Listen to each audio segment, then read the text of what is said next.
Hello everyone, welcome back to the third podcast for MTVR.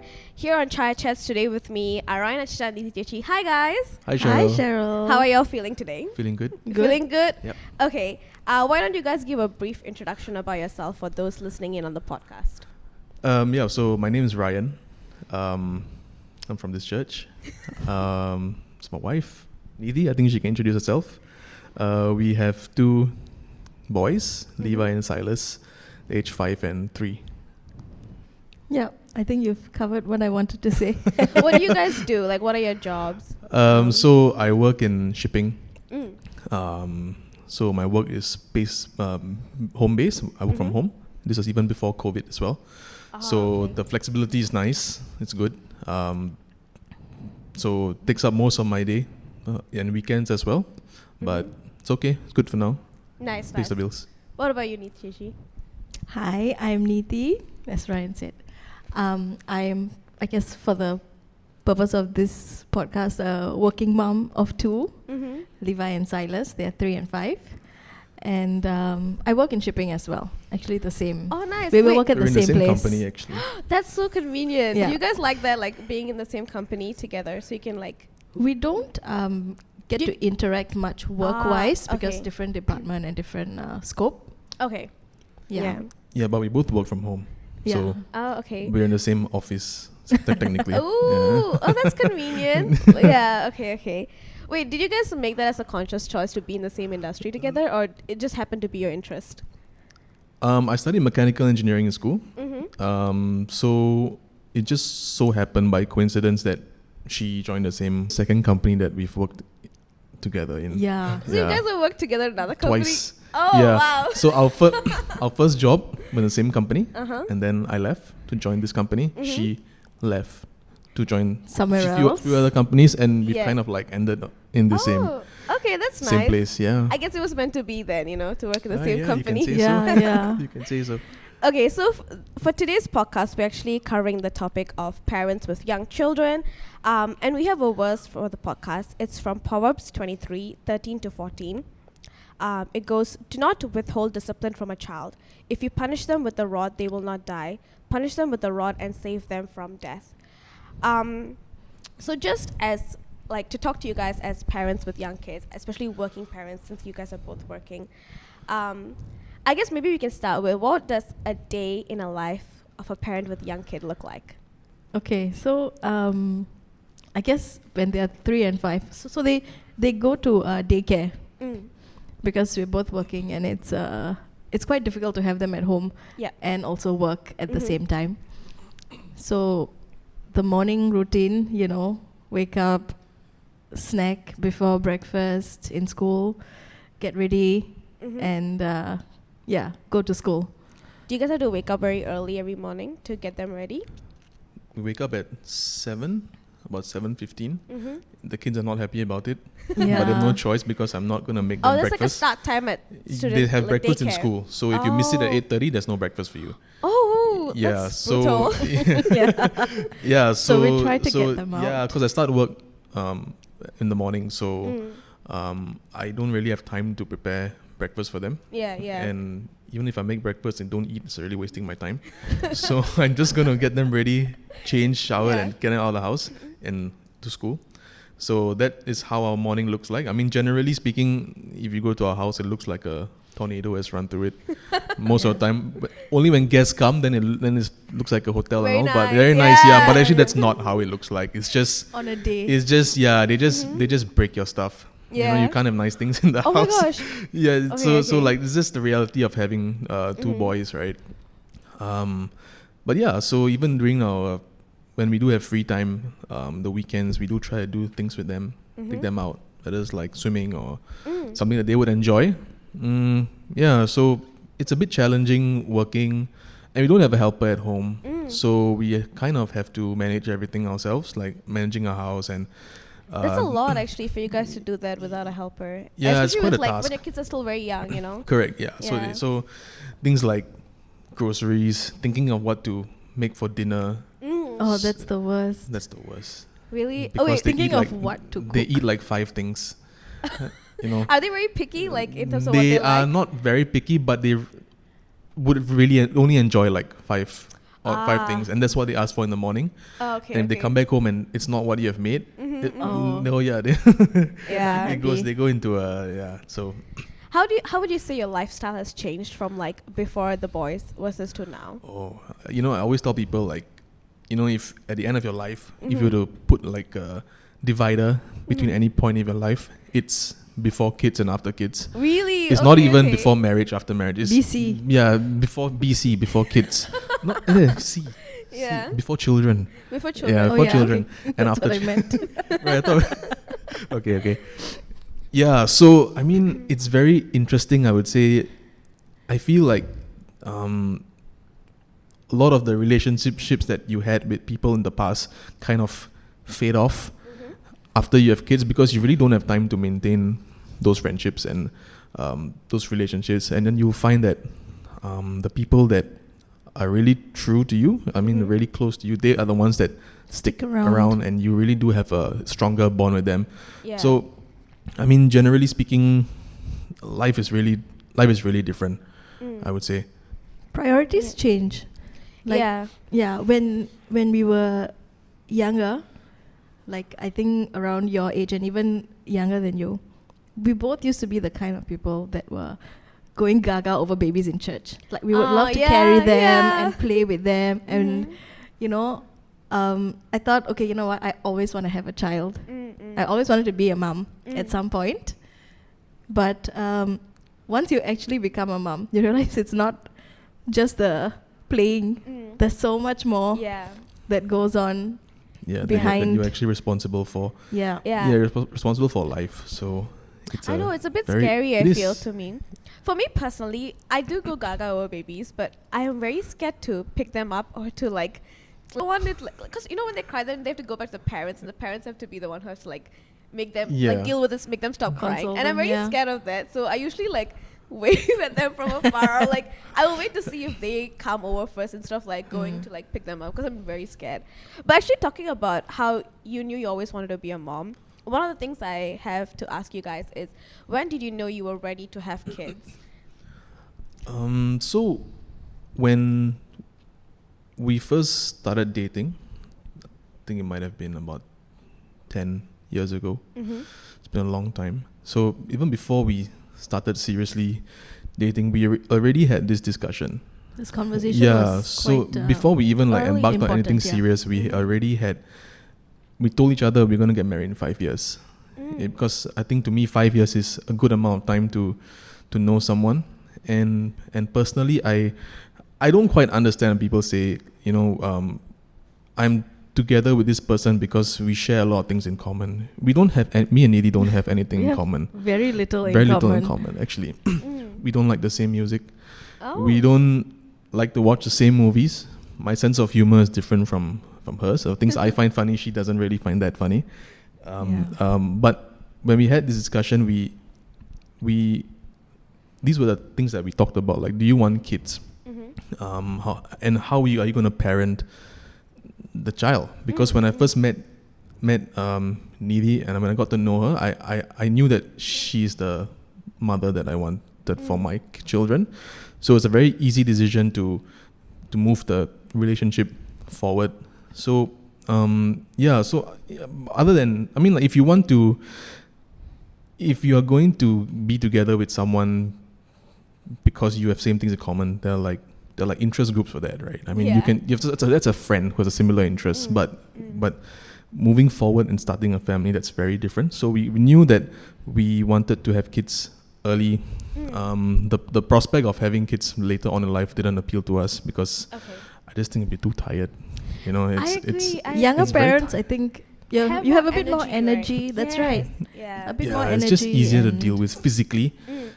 And we also wanted to be around for more of their milestones, so we thought that having kids earlier, it's a good idea. So after they got married, Levi, the kids came along pretty fast. So it's we were on the same page when it came to that. I have a question about, in terms of interest and stuff like that, what about parenting styles? Is it also different between the two of you? We are quite aligned, but there are some things that we differ on. I'm trying to think of an example now. But Who's like? Do you guys Nothing. have someone who is like they're more scared of between the two? they're of not you? scared of They're either not scared of us. either, but she does the Oh. whole like gentle parenting thing Mm. more. they know how to push my buttons like Oh. quite well. Mhm. You know, so It's hard being a gentle parent. It's very difficult because It's like every morning you wake up, you have to remind yourself. Actually, what exactly entails gentle parenting? Because I've only briefly heard about it. So yeah, what does that usually involve? So I think the foundation of gentle parenting is like being kind Mhm. but firm. Okay. So you Okay. set firm boundaries, but you don't, be violent to achieve those boundaries. Mm. It's more of talking to them, Right. unless they are in danger or they are, destroying property, then you physically restrain them and pull them Yeah. away. Yeah. Otherwise, it's supposed to be more talking Mhm. and yeah, so gentle parenting means that you cannot lose your mind for Yeah. in Yeah. any circumstance. And I am not a morning person. Oh, yeah. You know, they grind my gears in the morning quite a bit. So Yeah. so it really takes a lot of effort to remind yourself. You need to really calm down. I mean, I also try to be kind and Mhm. gentle with them as much as possible. But there are certain times and instances where you do need to be a bit firm Mm. with them. Yeah. And if that involves them not liking me so much, that's fine. Mm. You know, so she's better with the whole, the soft approach, and sometimes I get a bit mad at them. but I think that it's important. Like, I mean, I also get mad, Mhm. but it's important when parenting to, tap out and let someone else take over Mm. when you need that space to calm down yourself. Yeah. Because just like kids get angry, we also get Yes. angry seeing things. We're not perfect. Yeah. Mhm. So I think it's how you manage that anger and how you model that behavior for Mhm. your child. Mm. That is what gentle parenting is about. Yeah, I think it's also important to know what triggers each other.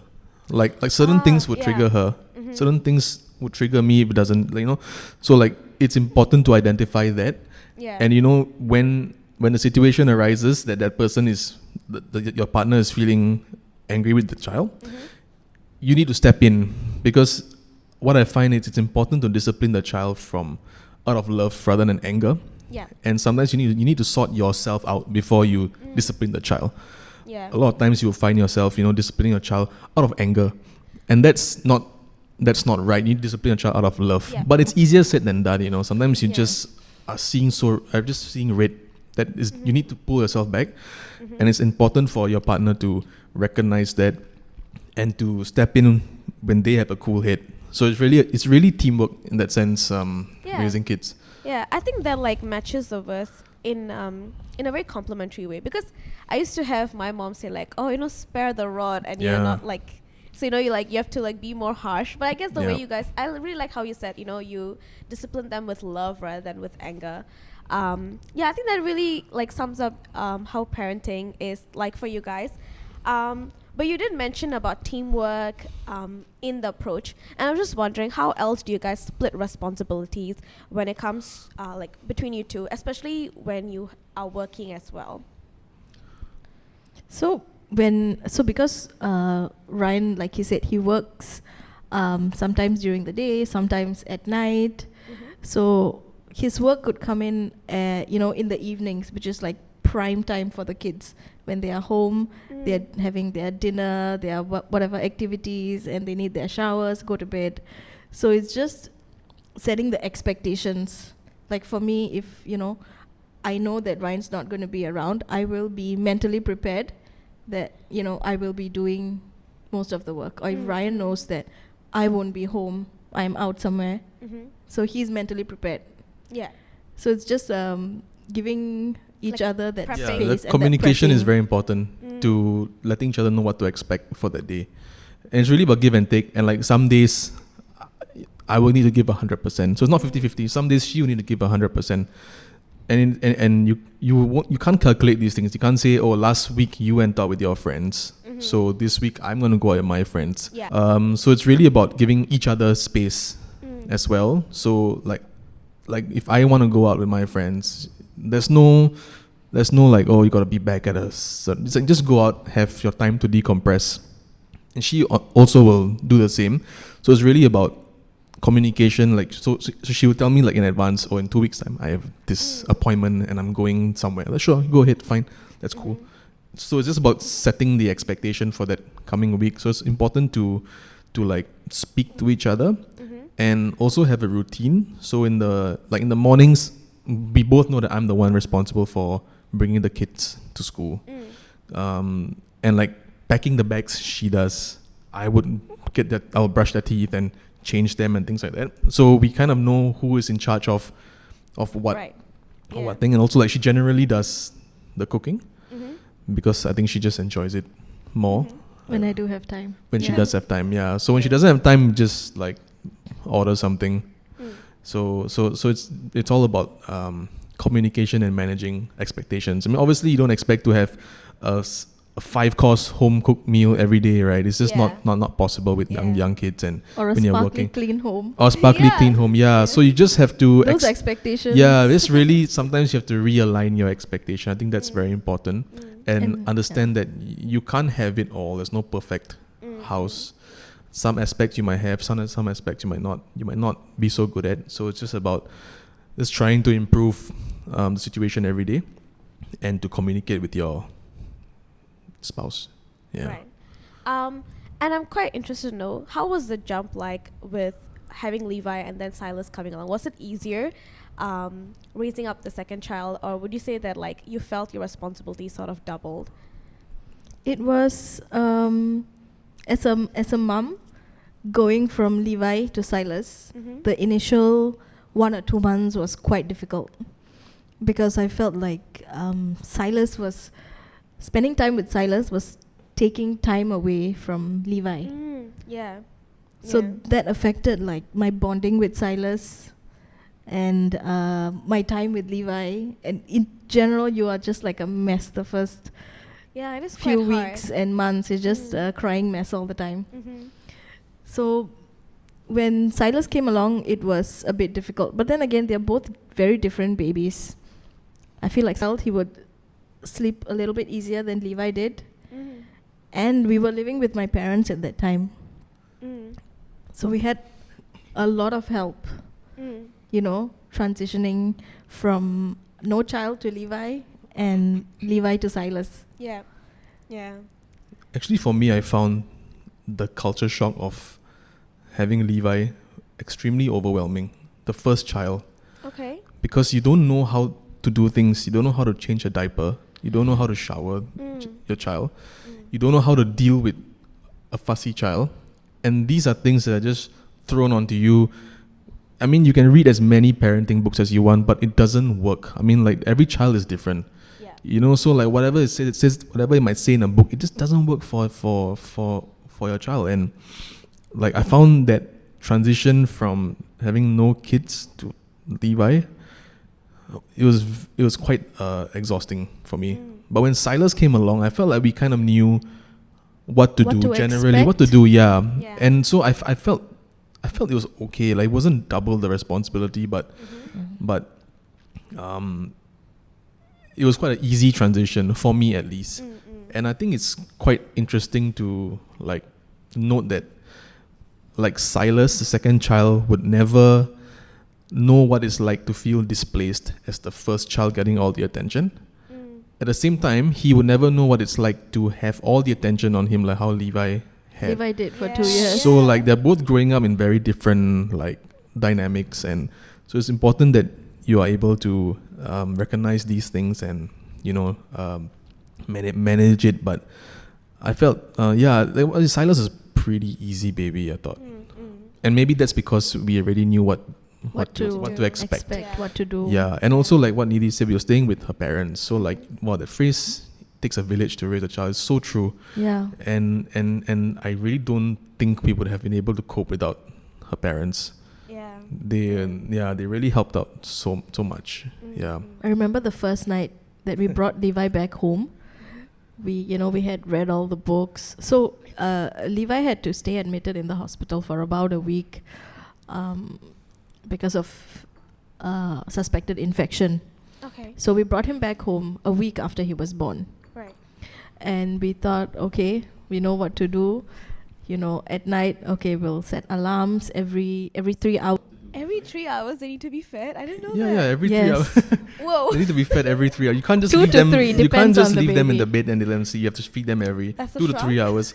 Yeah. So about eight feeds over like 24 hours Oh. in general, plus minus. Okay. So we thought, okay, we'd go to sleep. I think it was about 10 or 11 at night. And we put our alarms for 3 hours, every Put 3 our hours. alarms, thinking that we were going to get a 3 hour sleep. And then we put him down. I think it was 7 minutes later, 8 minutes later, he woke up. And we were like, wait, what? No, that's That's not not part the of alarm. that's not part of the plan, It's not time for you to wake What's up. going on? Why we just put him down? He's up in 7 minutes, and this kept happening every 15 minutes. He my was gosh. awake every 15 minutes for the first night, and like in the morning we were just so like I think she was in tears in the morning. Like she just like, this couldn't. is not This what is I not signed what up you. for. Yeah, we did not expect this. is- But the good thing was, her mom was at home, so she was like, "Just give him to me." I You woke guys up and I go and just gave him to Ye- Amma and I said, I'm going to sleep. Yeah, she said, "Just go and sleep." So it's so Yeah. important to have that. Yeah. We were so blessed to have that. Yeah, have we that were so support. blessed to have Yeah. that. Yeah. So it's really, like I said, the first child. It's really something to get used to. Yeah. Yeah. How is Levi like as a big brother to Silas? He is the best big brother because he loves to play with Silas and engage in activities with him. But the method he goes about doing that might not always be appreciated by Silas. Like he will just go and tap Silas and run away. Oh. And it's his way of saying, I want to play with you. But Silas is like, he's beating me. Yeah. Yeah. They love to play together. And most of the time it ends up in it escalates Every to a 10 minutes fight. it escalates into a crying session. It doesn't. There's no. I rarely walk into the room and see them playing with their blocks and being all engaging and Yeah. cute and fun. It's just like they're just jumping up the sofas and opening the fridge, raiding the fridge, spilling the Yakult on the floor. Eating biscuits on the on the carpet. I saw Silas taking the pencil and just drawing on the carpet yesterday. So like, it's their way of playing. It's like in the beginning we used to, like during the weekends I would bring one child to my parents' place, and one would stay in the Neethi's place just so we can get a bit of space. But as they grew older, we realized they don't like that at all because they really miss the brother. They like to be together as much as possible. Yeah. Yeah, so it's quite surprising because at the end of the night, usually you think, oh, I want to stay in Apacha's house, but no, I want to go back home. I want to play with Silas.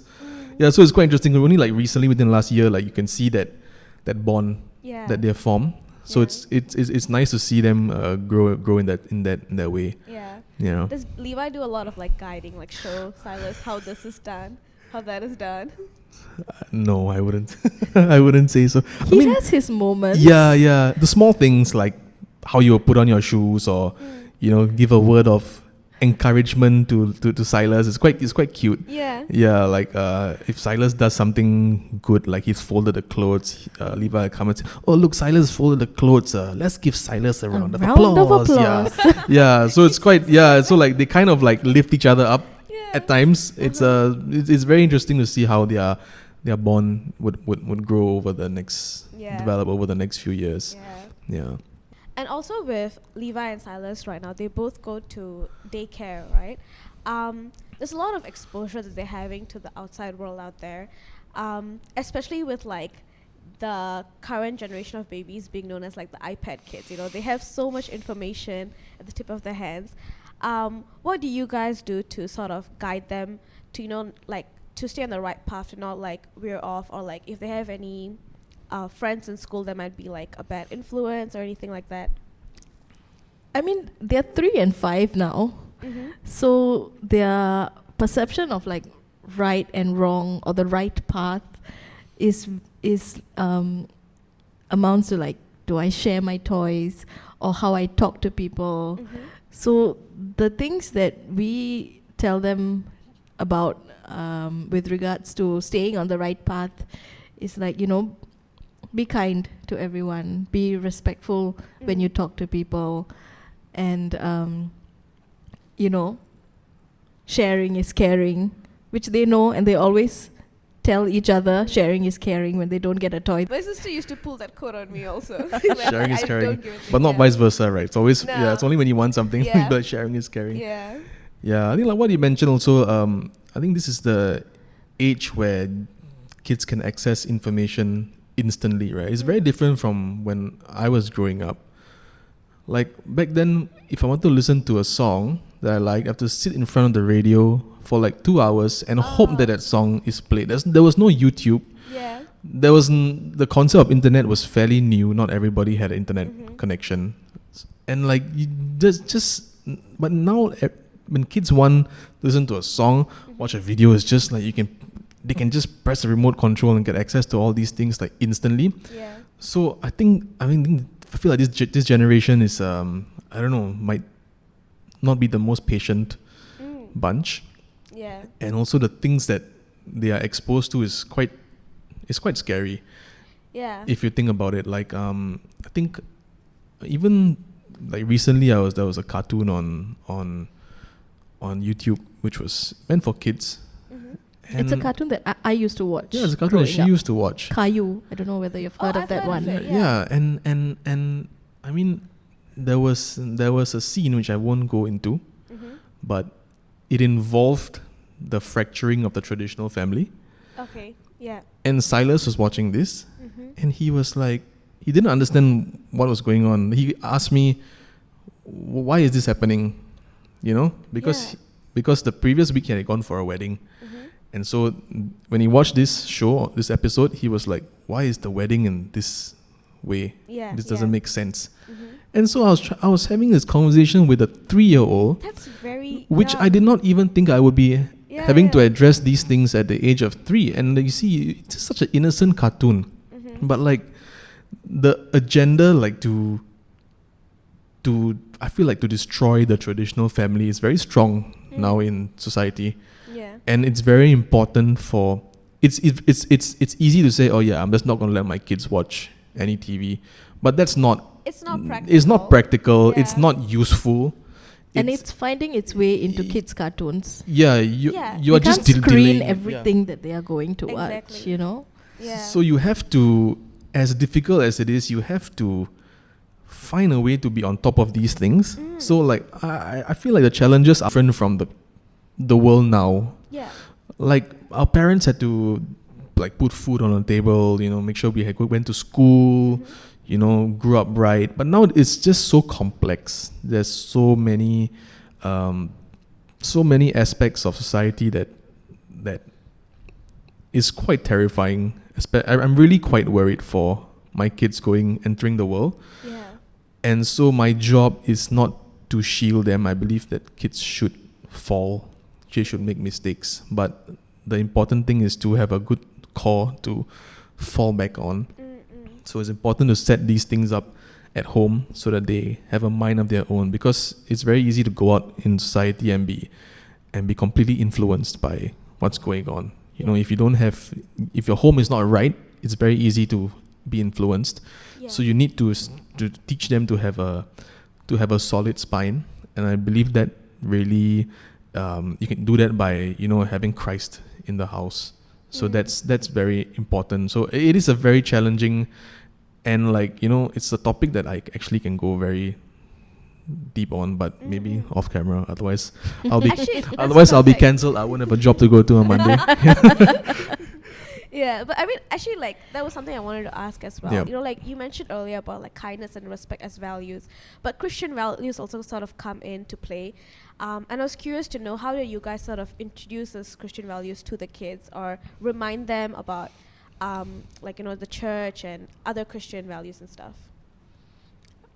At this age, I feel the things that we are doing at home is, you know, daily family prayer, reading Bible stories to them, bringing them to Sunday school, which I feel is important because we should not be the only people that they hear from about Christ. So when they come to church, they hear about Christ from their teachers, from other chechis and achachas who are helping out. And I think that's important as well. Yeah. To know that you're in a community of believers, I think that's important.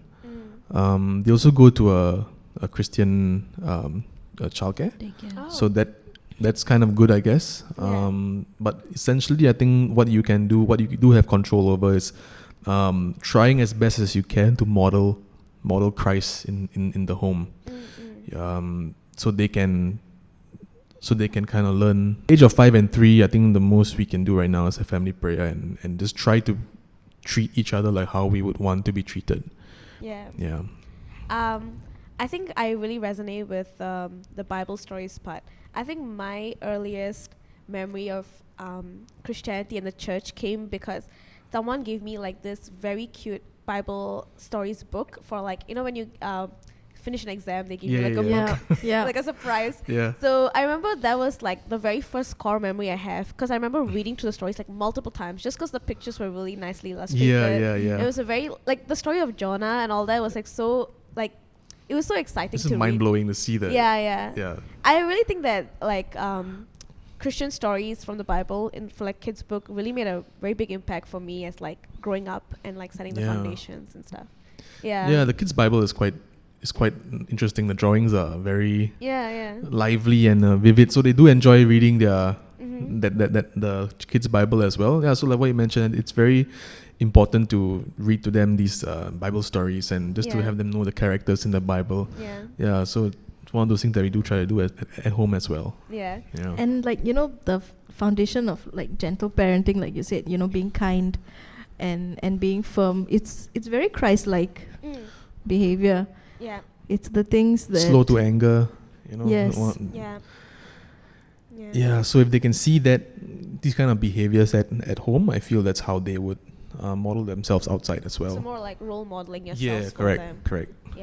But you know, it's easily said but difficult to achieve when you are in the moment and you are so angry at something that they did. It has to be like a very conscious choice that you have to like remind yourself. Sometimes when you're in that anger, you have to tell yourself, like, you know, this is you need to sort yourself out, like right now, like immediately before you do something that you're gonna regret, you know.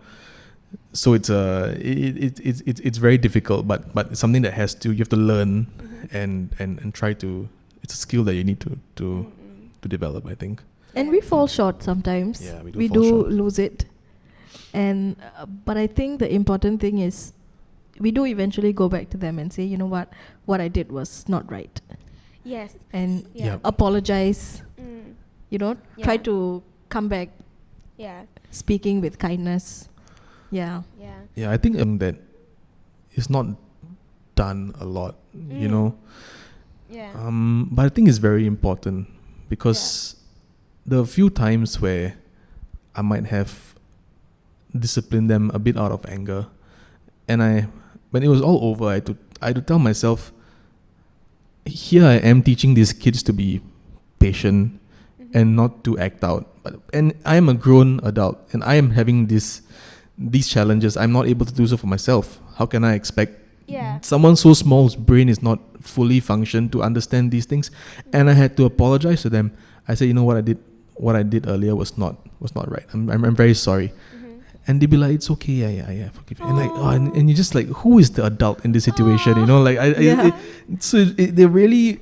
Kids have really big hearts. Kids do have, they don't hold grudges, and that's something that I think I can learn from little kids.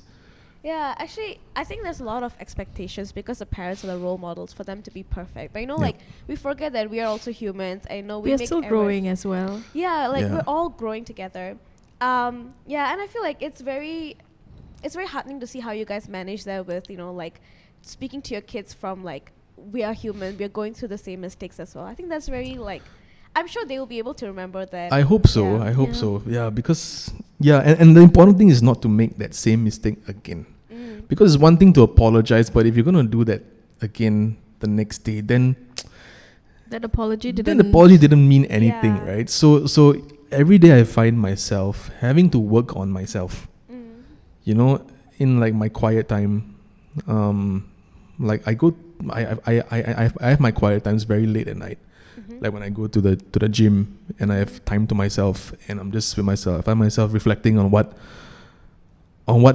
transpired the previous day and how I could have been a better person, a better dad for my kids. And every day there's like a learning lesson that I feel, and it's important to try to be a better person the next day. No point regressing in a lesson that should have been learned earlier. Yeah. You know, Yeah. so it's all about improving yourself and taking care of looking at yourself first before disciplining your kids. And that's something we pray about every day Yeah. with the kids as well. And we're like, dear Jesus, please give Mama and Dada the patience to be good parents. Yeah. You know, Yeah, I mean, you so pray that they for. are aware. Yep. We're all not perfect.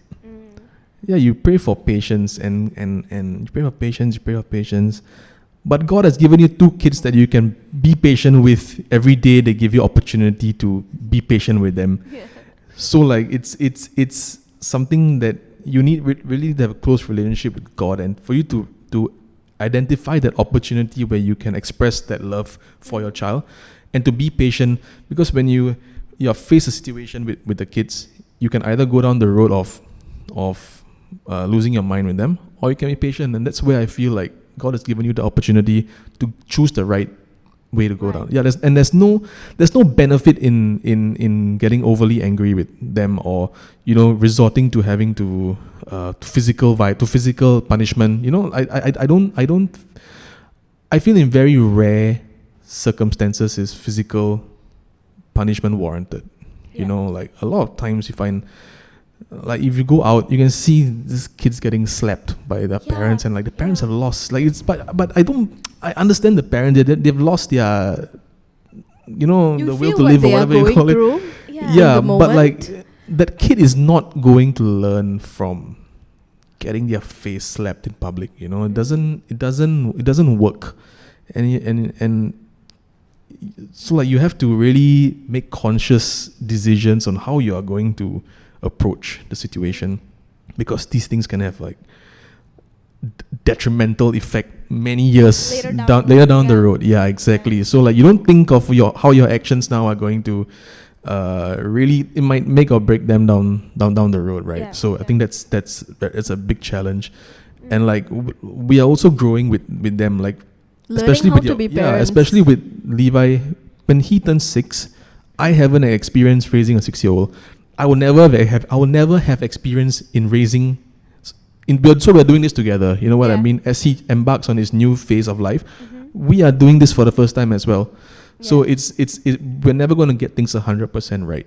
So it's important to like acknowledge that and to look to Christ for guidance. Yeah. And I guess as a sort of add on to that, is there any particular Bible story or Bible verse that sort of helps you guys when it comes to like parenting that you guys look up to? To me, I look to Colossians 3:21, where it says, "Fathers, do not provoke or irritate or exasperate your children, so that they will not lose heart and become discouraged or unmotivated." I personally, I feel it's very important to develop a relationship with your children, especially, since raising boys, to have a space at home where they are not afraid to come and talk to you about things, no matter how difficult that topic might be. So I try to raise them in such a way that I don't want to make them feel unmotivated, or like the house isn't a home.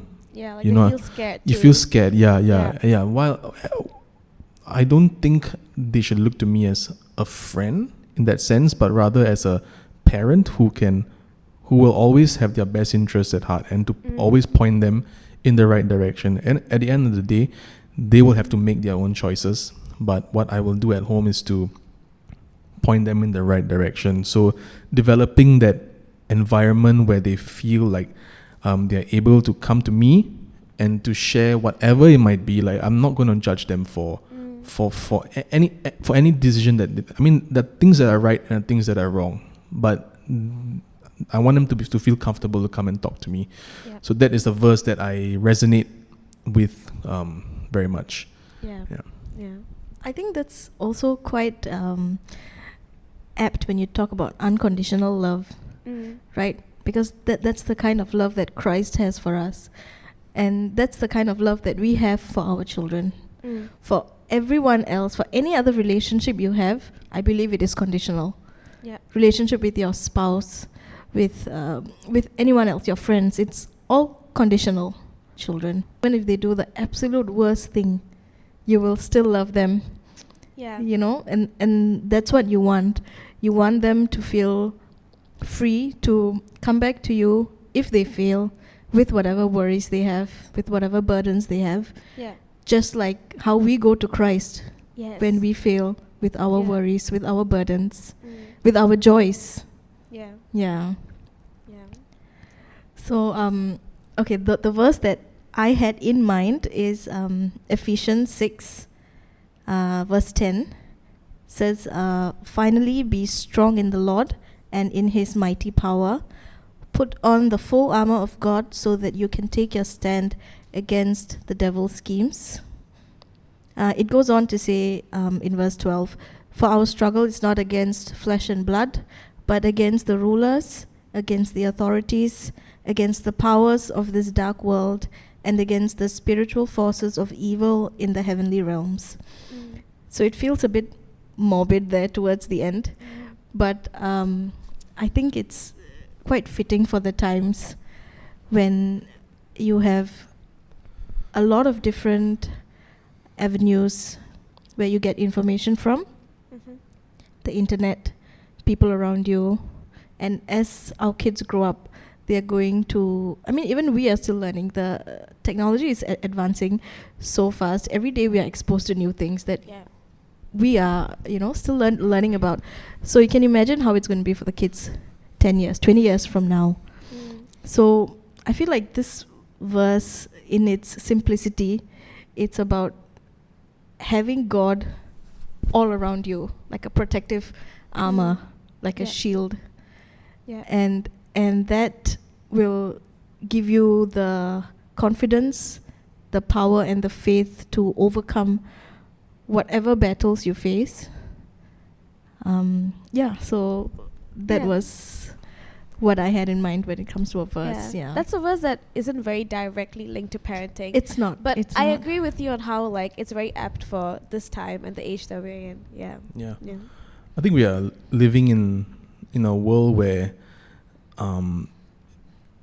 everything has become permissible as long as it makes you happy. It's always about the individual now. Right. If it makes me happy, I should be able to do this because I want to do this.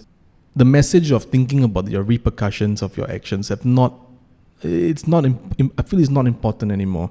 As long as you feel you are doing this in your best interest, then you should be able to make such a decision. There's a lack of accountability. I feel that our kids, this is the kind of message that our kids are walking into. It's always about thinking about yourself. Right. If you want to do something, then you should do it if it makes you happy. And then that's kind of like where we are at as a society. So it is a very scary time. So that was a very apt verse, I thought. Yeah. But I think that's why when we come to church, we see that we have such a strong community with us that helps you to realize, you are not alone in whatever that you are going through, your joys or your sorrows. You have a community around. for us, we have, our group of friends that we rely on, our parents, our village. Mm-hmm. And for children, Sunday school, yes, you learn about Christ and you learn songs. But more than that, I feel it's like the relationships that you create Mm-hmm. with the children your age. Even from as young as 3 years old, when you start Sunday school as a nursery kid, to 15, 16 when you graduate. Yeah. These relationships are so important. They really are. Yeah. The friends are like, I would agree with you on that, because I feel like my Sunday school friends played such an important role, like, because they see me through all the growing up. Yes. Yep. And like still being close with them now, and like that's a really important part. Yeah. I agree. And these people stick with you. Like I feel like for me, a lot of people that I went to school with, they were like kind of like in the moment, like we had good times, but as you naturally get older, these relationships kind of fades. But the people that are like in the core part of my life now, people from church actually. So it's really important to foster these relationships with the people in church as well. Yeah, so that's something that we actively try to get our kids involved in, like VBS and coming to Sunday school. I think getting to know each other, it's very important. Yeah. We're sort of coming to like the close of the podcast, and I just want to thank you guys both for sharing so raw and like so open the journeys and everything. And to sort of end off, if there is any advice you'd give young parents out there, like a final like thing that you want to tell them, is there anything you guys would like to share? For me, I would say time is a thief, because like if you think about it, your kids are with you maybe till 30, let's say on average, before they move out, they have a life of their own, settle down. I don't know what it might be, but while we think we are new parents, Levi's already 5. That's almost 20% of the way done. Wow, If you think about it, that's and then you just look back, and then you don't realize like it's how fast time has gone. Right. You won't even know, like there'll be a last diaper change, the last time that they drink from a bottle, the last time you carry them, the last time they want to hold your hand in public, and you don't even know those are the last times. It's time really flies, and when you look back, you realize, while it might seem like such a long journey you went through, like it's so fast. What is that phrase? The days feel like years, but the years feel like days. It's really so true when you have kids, and in this very short time that you have taking care of them, I would say to encourage your children, because when you are out in the world, when you have something that you have, small wins in life, right, that you are happy about, that you've achieved, your friends might not be happy for you. They might not share the same excitement that you do when you have achieved something. So it's important to encourage them, celebrate them at home, because you don't realize how little encouragement people need. Some people just need that little bit of encouragement to succeed, but they might not be getting it outside. So it's important, while the limited time you have at home with your children, really cherish them and record down these moments, because like you look back and you won't even know where the time has gone. Before, if I'm lucky enough to attend my kid's wedding, like these all fleeting moments, right? You look back and you're like, where has the time gone? And then they're gone, and then we are like empty nesters. They will have their own family. So it's just so important to treasure these moments. While it's like it is a very not everyone's cup of tea, but at the end of the day, when while even though they can be quite difficult at times, after their shower, and then they'll like sleep with me in the bed, and they'll like cuddle with me. That feeling is so priceless. Like gone are the days where you want to hang out in a bar and with your friends and have like shots, and you just have no interest in that whatsoever. Then that feeling of having a life that's dependent on you and loves you unconditionally, right? It's just a feeling that's not, you can't. It's a priceless feeling. Yeah. So that is my advice: to really treasure the limited time you have with your with your kids, because it is very fast. Yeah. Yeah. Oh my gosh, you almost made me cry. Because that made me realize how much like for me and my mom, Yep. how fast time has gone by with us also, and I feel Correct. yeah, it's really very true. Like you said, 20% of the if 5 years is 20%, I'm only 20 right now, so that's Yeah, so exactly. much of my time. Right. Yeah. Yeah, it's for me also, I guess, to cherish my time with my mom before Correct. Yeah. I grow up and everything. Yeah. Yeah, I think of my parent also now. Like my mom, there's no one in the house anymore, Mm-hmm. and I feel sometimes she does feel, Yeah. she does miss having us in the house, because Mhm. it will never be the same once you.